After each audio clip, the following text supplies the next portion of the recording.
Hello, how are you doing and how's everything, especially during this time? Let me just hope you're having fun. I'm so excited, and today I just want to continue with our series. Last time we definitely looked at the 5 symptoms of a poor mindset, and today I just want us to continue with the same thing, but let's switch a little bit and get into some of the ways. Most of the times it's always good first you identify your problem, and then you can find remedies or solutions or ways you can avoid this or ways you can eradicate this. So today we just want to dive into some of the ways in which we can overcome or eradicate or avoid a poor mindset, because at a certain time in life we all have some lack. Poverty, like I said earlier on, definitely means lack, regardless of which aspect of life. You can be poor financially, you can be poor mentally, you can be poor socially, you can be poor militarily, you can be poor in any way. So when I talk about poverty, I don't necessarily mean the kind of poverty which is only financial, because most of people have induced it to that. Yes, most of you people have reduced it to that, which is absolutely wrong. Anyway, we are looking at the 5 ways of avoiding a poor mindset, and starting off, number 1, we're looking at the people. Always be careful with the people that you surround yourself with, the peers, your friends. These are the people that are so close to you. They know you inside out. They speak the language you understand, and you speak the language they understand. So most of the times they will affect the way you speak, and you will affect the way they speak. If they are negative, definitely you'll always be negative. If they look at things so hard, you're always going to look at the things so hard. So you have to be so careful of who you hang out with, who you speak to, and what they think. This is so important. Okay, yes, we always attract people, and every person that comes into our lives is instrumental because he has something. I strongly believe that, me as a believer, that whoever comes into your life has something to either get from you, or you got something to give this person. That is how a cycle should be. Like, that is a human cycle. It has to continue that way, and forever you will be like that way. There is no such thing like I can make it on my own. There is no such thing like I'm successful because I've worked hard. No success for only one person. Behind that success, there is a chain of people that have helped you to contribute to reach where you are. So you don't have to eliminate people in your lives, and you cannot forego people. That's the truth. Anyway, but you have to be cautious. Always look through the people you have, what they speak, how they think. It is so important. If you sense that some person is being so negative, just try to keep him somewhere. Let him not cross the boundaries. Get people that can take you to the next step and the next step. There are so many people outside there that don't have what it takes, but they have a rich mindset. They are rich in the way they have ideas that can be so constructive. They have ideas that can change the world, but they just don't have the platform, but they just don't have the facilities, but they just don't have the funds. But if they are given that opportunity, they'll be so useful to this world. So try, if you're a rich man, try to look after this, because this poverty I'm talking about is also affecting the rich people. No wonder why in low developing countries we do have a lot of corruption, because we have rich people that don't think they are rich. We have rich people that are still insecure about tomorrow. We have rich people that are sacrificing the children, giving them to all sorts of sacrifices just to earn themselves this wealth, these riches. We have so many of them because they think that there is no way you can earn these things unless you get to do something abnormal, or there must be some supernatural power behind someone's success. So that's how they believe, and there is no way you're going to change their minds. So most of the times, if you hang around with these people who think this way, they definitely talk you into this. They will tell you, what, I did this to get to where I am.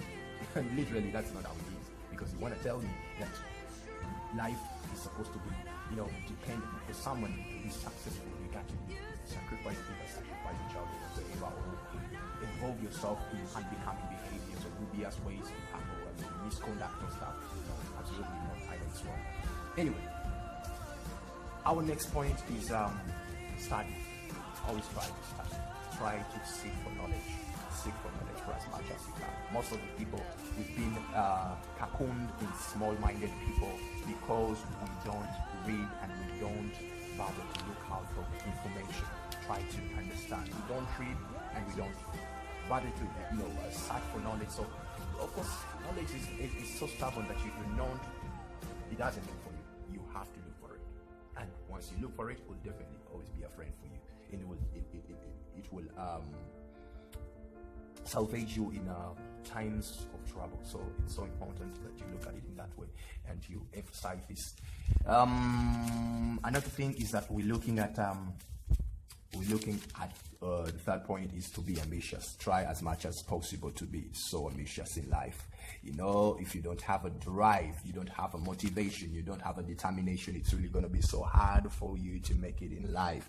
People that have made it in life, they had to make a decision. They had to be serious. They had to determine that, you know what, come rain, come shine, I'm going to do this. So you got to have that drive. If you don't have that drive, you'll always remain the same person from December to December. You will not change. So pick up on that thing that you love so much that can drive you. Focus on something, or get somebody you can inspire you. I'm not saying you should be that person, like you should like how people want to be copycats. Like you're a copycat, you just want to idolize somebody. It's wrong to idolize somebody, but get some people that can inspire you. Listen to their story, what they've been through, how they made it. Because most of these people you're looking at, some of them have gone through hurdles, have gone through hard things more than you can think. They've been even to lower levels than you are. And guess what? How did they manage to beat the odds? It's because they understood one thing, that if I change the way I think, I can change absolutely anything about me. Okay, so that is so very important. The other thing is serve a purpose. Choose something. I strongly believe human race, we are all interdependent.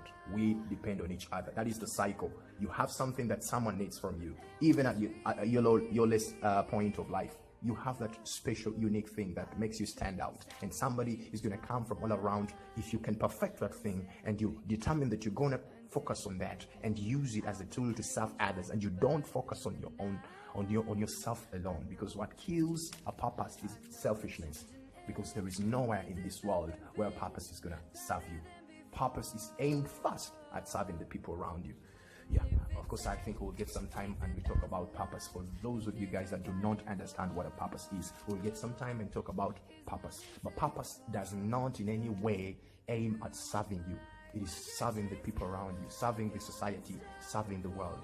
So if you can at all identify this purpose in your life, and you capitalize on that, and you improve, and you get better, people will come from all around and look for that particular thing that you can do, that particular service, that particular act that you can do for them, because that's what they need. Like a footballer, not everybody's a footballer. Like a musician, not everybody's a musician. Like an actor, not everybody's an actor. So people, even at your lowest points, people will identify your talent, your gift, and your purpose, because you are not first serving yourself, but you're serving others. So let's just look out for that particular thing to serve that purpose. And lastly is to believe God. As a believer, I strongly believe that the way I believed in God has totally changed my life. I came from a humble background. I would have compromised with the situation. Now when I look around, there was no reason for me to be optimistic, to yearn for these bigger things. But it's because when I read the passages in the Bible, I read the passages, there is a way they show me that, you know what, you're not so different from those people that are so great. You can as well make it there. If at all you can only change the way you think. If at all you can only change the way you think. So I've made it to myself that, you know what, I'm going to change the way I think. I'm going to start confessing positivity. Even amidst of agonizing situations, I'll still stick on my word, and I'll be so positive no matter what. So this is a choice. You believe God. I've not heard of a God that wants to see his people small or lacking or poor. I've not heard of one. If there is one, then absolutely that is not worthy believing. Not worthy believing, because most our God talks about having the best here and even in hereafter. So that means he has this relationship. He wants to see us prosper. He wants to see us live a life of abundance. And in fact, that's the reason as to why he came, that we can have life and have it more abundant.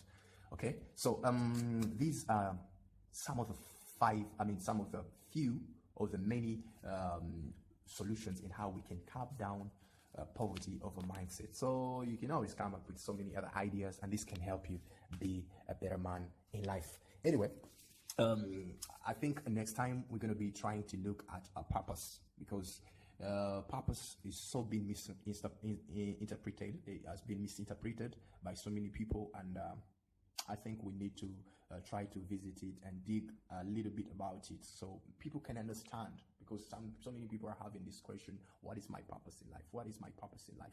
And serving a purpose does not mean necessarily you have to get money, or it doesn't mean that